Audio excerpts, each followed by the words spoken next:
Alright, everybody, I just got back. And then I'm tired. I'm gonna use this seat, kitty. Oh, you know, you got the whole house. Go wherever you want. Little brat. Oh. Alright. Oh my god, I'm so tired. Alright. Um.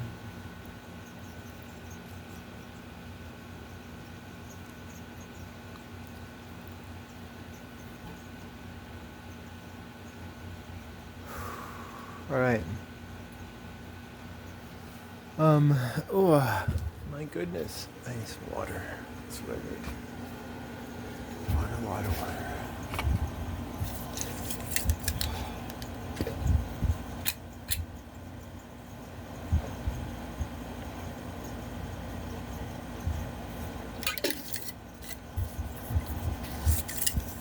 You know what? I think I met God one time. I actually met him in several different forms, and her.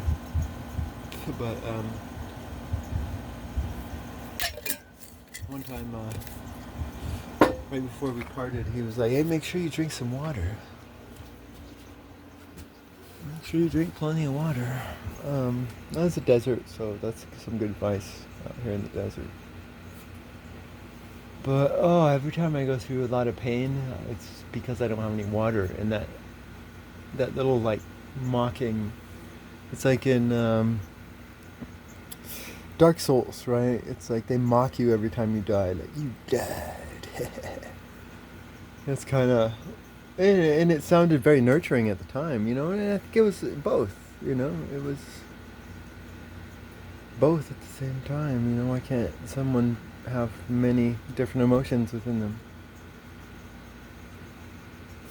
But anyways, um, so we were talking about prophecy in the last video. And you know, I think like one of the prophecies out there is I think it's in the Torah. It says several different points that all will be revealed, right? All will be revealed, and like most prophecy, I think this has several different meanings. I think there are probably many times within history, not just one. It's like skipping a stone on a lake, right? Sometimes prophecy can do that. Because I think there'll be several times throughout human history where everything's going to become revealed, right? It's all, and everybody's going to see it.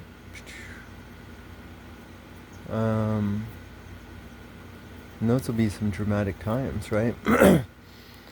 Because like a lot of the power that a toxic person has is their secrets, right? There's so many secrets that the toxic person has, and they plot, and then like toxic people are always plotting. It's like, why can't we just like be friends, man, and like get along, you know? But the toxic person is always plotting to get some edge and advantage, and it's like shit. Um, like ew, that's just disgusting behavior.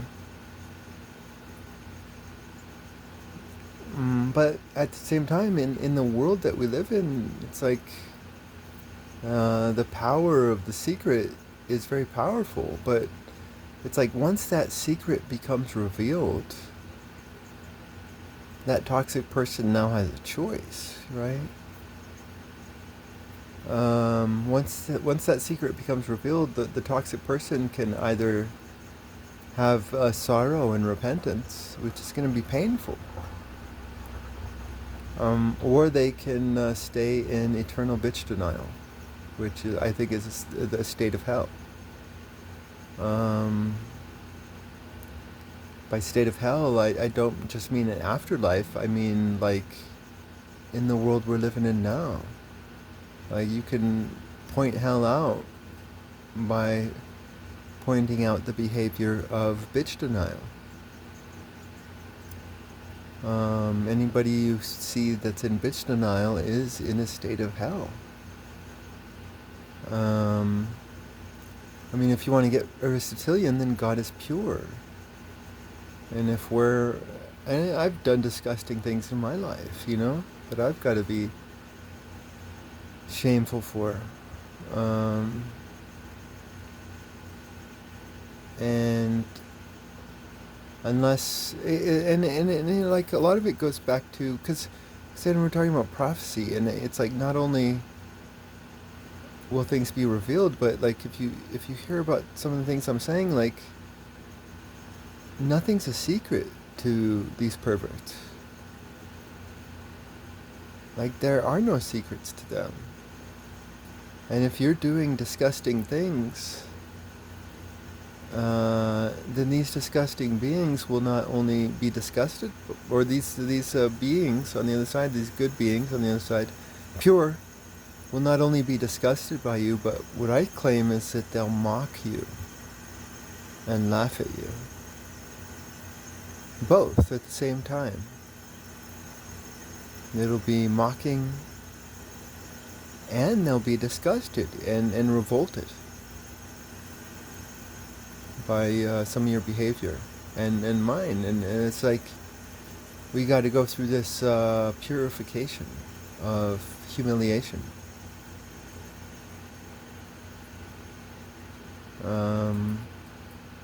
But, like, to me, again, that's an example of a multi-meaning prophecy, right?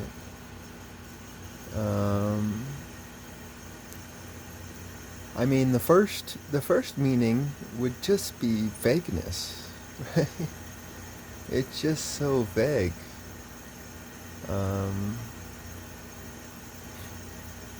One of the powerful moments to me in my writing career was I got called glib, and I was pissed. I didn't even know what glib was. I had to go to a dictionary and look it up, and then I reread my stuff, and I was like, oh my god, bitch was right. I was glib. But prophecy can be very glib, like, the nothing will be able to remain in secret. All will be revealed by the light. That's vagueness and glibness. And you could say it has some sort of theological and poetic or whatever meaning. So that would be the first level. But then the second level would be that this is actual prophecy, right? That there'll be some points in history, probably several, where everything will be revealed. Right, moments of justice, where the waters will descend from the sky and all that. There will be a fountain that opens up, and yada yada yada.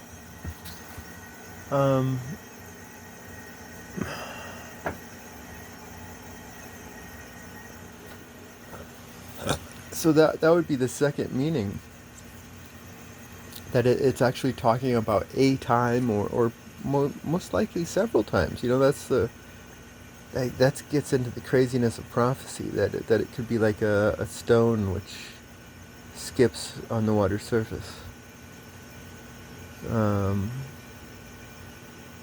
But it's also just the esoteric nature of it all.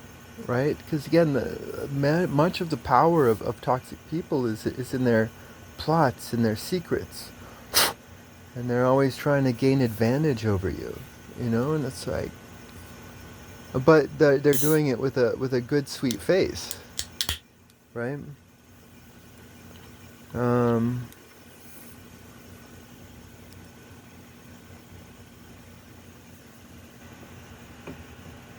So that would be the third meaning of this